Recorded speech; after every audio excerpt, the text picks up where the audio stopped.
Halo kawan-kawan, selamat datang. Pada video kali ini, kami ingin berbagi suatu topik tentang YouTube. Jadi, rasanya nggak afdol kalau seorang YouTuber, tapi tidak share ilmu tentang bagaimana bekerja di YouTube, supaya teman-teman bisa dapat penghasilan yang tentunya mungkin teman-teman bisa jadikan sebagai pekerjaan utama. Menjadi seorang YouTuber gampang-gampang susah, jadi jangan karena lihat teman-teman yang gajinya banyak, puluhan hingga ratusan juta, menjadi seorang YouTuber itu gampang, sehingga terkadang kita menganggap apa yang kita lakukan seiring positif. Misalkan kita bekerja keras, nanti hasilnya juga naik, itu mungkin secara teori bisa, namun ada kalanya banyak sekali ketidakpastian ketika kita menjadi seorang YouTuber. Ketidakpastian ini berhubungan dengan sistem dari YouTube itu sendiri, mulai dari algoritma, kemudian bagaimana teman-teman bisa membuat thumbnail, judul, kemudian deskripsi, dan konten dari video teman-teman sekalian. Intinya dalam membuat video itu harus punya konsep, jati diri dari teman-teman sekalian. Kalau saya pribadi ditanya, saya tuh suka seperti ini, jadi bercerita, berbagi pengalaman. Nah, silakan teman-teman tentukan seperti apa pilihan dari topik teman-teman. Jangan ngikut dari rekan-rekan yang lain. Misalkan kalau teman-teman melihat bahwa channel mainan anak-anak itu bisa rame, kemudian teman-teman ikuti. Atau mungkin teman-teman melihat channel-channel yang berhubungan dengan masak rame, terus teman-teman ikuti. Jadi itu kebetulan saja mereka mendapatkan, tapi menurut saya juga bukan kebetulan ya, tetapi memang karena konsistensi mereka sehingga mereka bisa berkembang sesuai dengan target yang mereka harapkan. Namun teman-teman ketahui bahwa kita ada hal yang menjadi tolak ukur kesuksesan kita dalam menjadi seorang YouTuber. Di samping konten yang menarik, kita juga harus mengandalkan hasil dari rekomendasi YouTube itu sendiri. Kita tidak bisa hanya memfokuskan kata kunci dari apa yang kita targetkan, tetapi kita juga harus membuat bagaimana ketika YouTube merekomendasikan video kita, para penonton tertarik untuk melihat video-video yang kita sajikan di sana.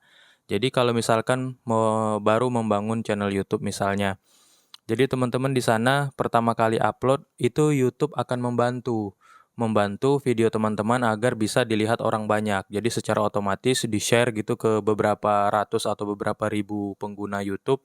Kemudian nanti secara alami pengguna YouTube akan melihat saat dia scroll apakah di beranda atau mungkin di video orang yang dia tonton. Kemudian nanti video teman-teman ada yang hubungannya menyangkut kata kunci dari video yang ditonton oleh yang direkomendasikan YouTube, nanti akan muncul di sana. Tentunya kalau misalkan thumbnail teman-teman punya kualitas yang membangkitkan rasa penasaran orang, kemudian judulnya juga membangkitkan minat orang untuk klik video, maka ia akan mengklik. Nah, tidak hanya satu parameter itu saja, ada parameter lain lagi. Misalkan setelah nanti si pengunjung atau pengguna YouTube membuka video teman-teman, dia akan berada di video teman-teman selama 50 detik pertama atau 30 detik pertama. Dia akan melihat kualitasnya, mulai dari kalaupun ada intro, kemudian bagaimana cara teman-teman menyampaikan, apakah gayanya masih sama dengan teman-teman yang lain.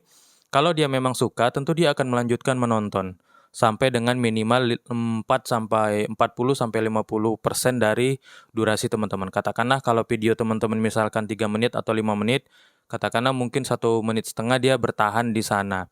Namun kalau seandainya video teman-teman tidak berkualitas, ketika dia hanya fokus kita itu hanya pada thumbnail dan judul, tentu dia tidak akan suka pada 0 sampai 50 detik pertama. Maka dia akan kembali dan dia akan mencari video lain. Nah, disitulah tolak ukurnya. Jadi kalau banyak dari sekian pengguna YouTube yang direkomendasikan tadi itu langsung close video, maka disitulah algoritma YouTube mulai menurun untuk video kita dan mungkin akan naik lagi pada seiring berjalannya waktu. Ya, jadi tetap juga nanti akan ada rekomendasi YouTube di kemudian hari, namun mungkin butuh waktu. Nah, jadi untuk ketika teman-teman pertama kali upload video, jangan sesekali teman-teman itu menonton video walaupun dari perangkat lain. Karena tentunya di sini YouTube juga punya sistem, dia tidak sebodoh itu yang bisa kita akal-akali. Dia juga punya sistem, dia akan melihat ketidak atau abnormalisasi dari tindakan pengguna YouTube. Kalau misalkan video tersebut ditonton, begitu direkomendasikan, kemudian untuk video pertama kita yang nonton menggunakan handphone yang lain, kemudian nanti begitu upload kedua kita lagi yang nonton. Jadi di situ YouTube langsung curiga, oh berarti ini videonya targetnya itu hanya spesifik untuk yang sering buka tadi, maka nanti pada waktunya algoritma tidak akan berjalan lagi. Disitulah biasanya video teman-teman mulai sepi dan bisa jadi sedikit sekali yang menonton. Ya, nah jadi itu cerita pengalaman saja. Jadi pengalaman-pengalaman yang lain nanti kita ceritakan pada video berikutnya ya. Terima kasih teman-teman, sehat selalu ya.